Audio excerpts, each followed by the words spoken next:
Japan's outgoing Prime Minister Fumio Kishida marked the 79th anniversary of his country's defeat in World War II on August 15th. Kishida said Japan must never again repeat the devastation of war, but his speech also reflected Japan's changing role on the global stage. Japan will do its utmost to resolve the various challenges facing the world. Kishida sought to transform Japan's defense posture. He warned that Ukraine today may be East Asia tomorrow, and forged close ties with Kyiv, visiting the country in 2023 before hosting Ukrainian President Volodymyr Zelensky at the G7 summit in Hiroshima.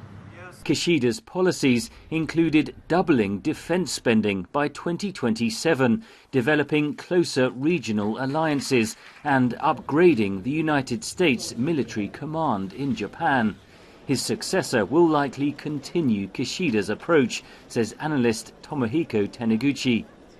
Because of the troubling neighborhood that Japan finds itself in, Russia, North Korea, and China, 3 of the nuclear-powered nations, and none of which has exercised anything akin to open democracy, and 3 of those countries are all fostering hostility and hate intentionally and institutionally towards Japan and the US-Japan alliance. Japan's Kishida and South Korean President Yoon Suk-yeol overcame historical grievances to forge a close alliance.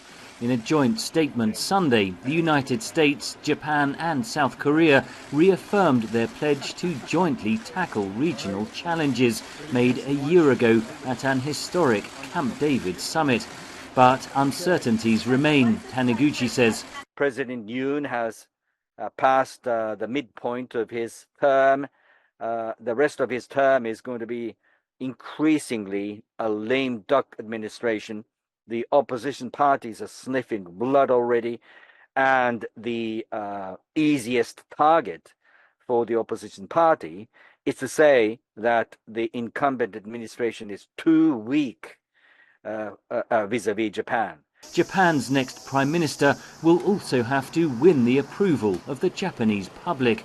I think the public supports, in principle, boosting Japan's defenses and the defense budget hikes, but they are actually unwilling to pay higher personal taxes in order to do so. United States Ambassador to Japan, Rahm Emanuel, wrote on X that Kishida had helped build a latticework of security alliances and partnerships across the Indo-Pacific region that will stand the test of time. Beijing, meanwhile, said it would work to build a constructive and stable China-Japan relationship with Kishida's successor. Henry Ridgwell, VOA News, Tokyo.